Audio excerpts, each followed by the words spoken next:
Mesdames et messieurs, merci d'être nombreux à suivre la télévision des Grands Lacs que nous émettons à partir de la ville de Butembo. Bienvenue dans cette grande édition de votre journal télévisé de ce jeudi 17 septembre 2020. Je suis Moïse Ndunga à la présentation. Mesdames et messieurs, merci d'être nombreux. Voici votre journal. Et nous ouvrons ce journal télévisé par cet élément qui est de la ville de Butembo.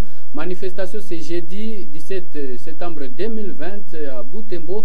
Des militants de la Lucha, lutte pour le changement. Ces derniers protestaient contre l'insécurité grandissante dans le territoire de Beni. Ils ont manifesté dans le risée avenue de la ville de Butembo avant de citer à la mairie où ils ont lu leur mémorandum. Je vous propose de suivre ces reportages.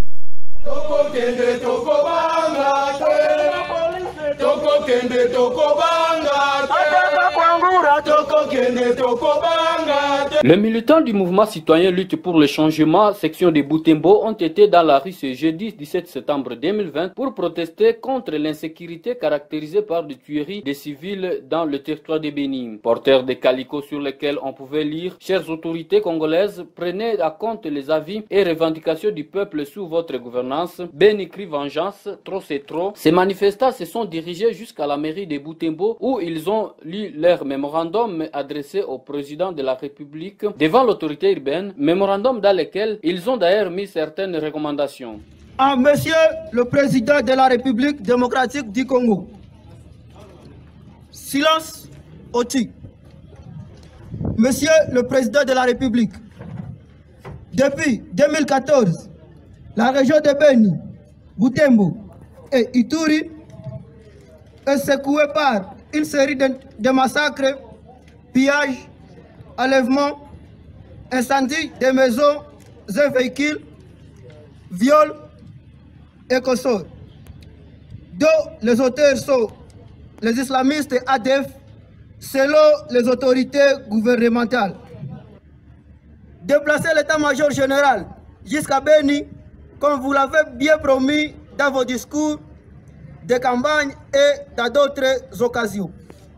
Introduire formellement une lettre de demande de retrait effectif des troupes de la MONUSCO, dont les résultats de leur action sont loin d'être satisfaisants. Le maire de la ville de Butembo, Maître Mboussa Kanyamanda Sylvain, qui a réceptionné leur mémorandum, a promis de les canaliser à qui des droits avant de féliciter les manifestants pour le caractère pacifique de leur marche. Recevoir le mémorandum en tant que serviteur de la population, comme vous l'avez dit, et aussi en tant que représentant du chef de l'État dans la ville de Butembo. À chaque fois que vous arrivez ici, je vous ai toujours promis de transmettre directement à la hiérarchie les contenus de mes mots. Ça sera la même chose et aujourd'hui, et que dans les rapports de message officiel de cet après-midi, rassurez-vous qu'on va marquer aussi votre manifestation dans les activités qui se sont passées dans la ville. Signalons que quelques policiers munis de boucliers ont été placés devant l'hôtel de ville de Butembo pour empêcher tout débordement.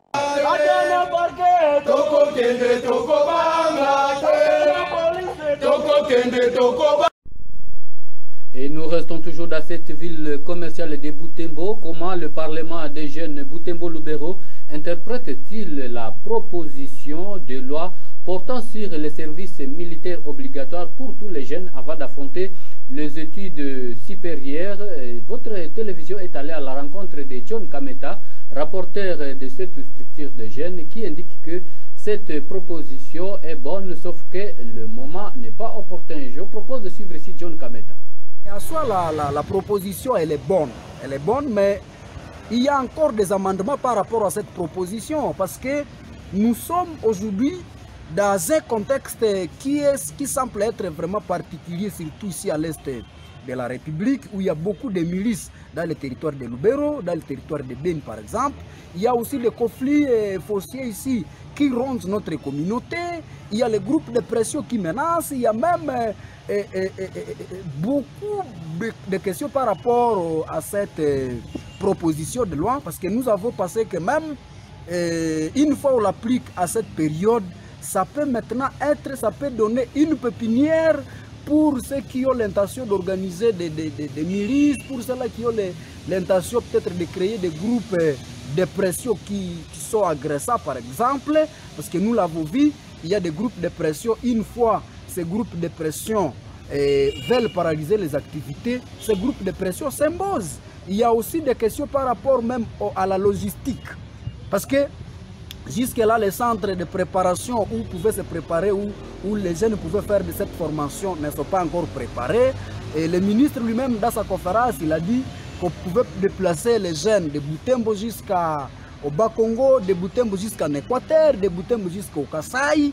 Et par rapport à la logistique pour les déplacements, pour la restauration, il y a encore beaucoup de questions par rapport à ça. Mais aussi, le ministre lui-même a montré les circuits dans lesquels il faut passer pour que cette proposition soit loi. Et nous avons compris que le chemin est trop long. John Kameta, rapporteur du Parlement des jeunes Butembo Lubero. Et nous restons toujours dans le même chapitre de l'insécurité au Nord Kivu. La position des jeunes de Béni, celle de soutenir les forces armées de la République démocratique du Congo en s'alignant sur la ligne de front, inquiète la coordination de la société civile ville de Butembo. L'abbé Télésphore Malonga indique que les jeunes qui s'engagent à accompagner les forces armées de la République démocratique du Congo, sans pour autant subir la formation militaire, s'exposent devant l'ennemi. C'est ainsi qu'il appelle ces jeunes à avoir la patience et de subir d'abord la formation militaire. Suivez l'abbé Télésphore Malonga. Je voudrais d'abord situer tout ceci dans un contexte tout à fait particulier qui est celui de la violence, de la guerre que nous subissons depuis maintenant presque 3 décennies. Vous savez, depuis qu'il y a eu la guerre de l'AFDEL, suivie de celle du RCD, d'autres mouvements rebelles, aujourd'hui avec le massacre à Beni, ça a créé, si vous voulez, une certaine animosité, aussi bien parmi les civils que parmi les forces combattantes. Je pense qu'il faut nuancer les choses. Aujourd'hui, vous évoquez des jeunes qui sont en train de vouloir s'engager à côté des FARDC. Ces jeunes qui vont au front n'ont pas encore la formation militaire. Ce sont donc des civils qui vont aller combattre avec les militaires.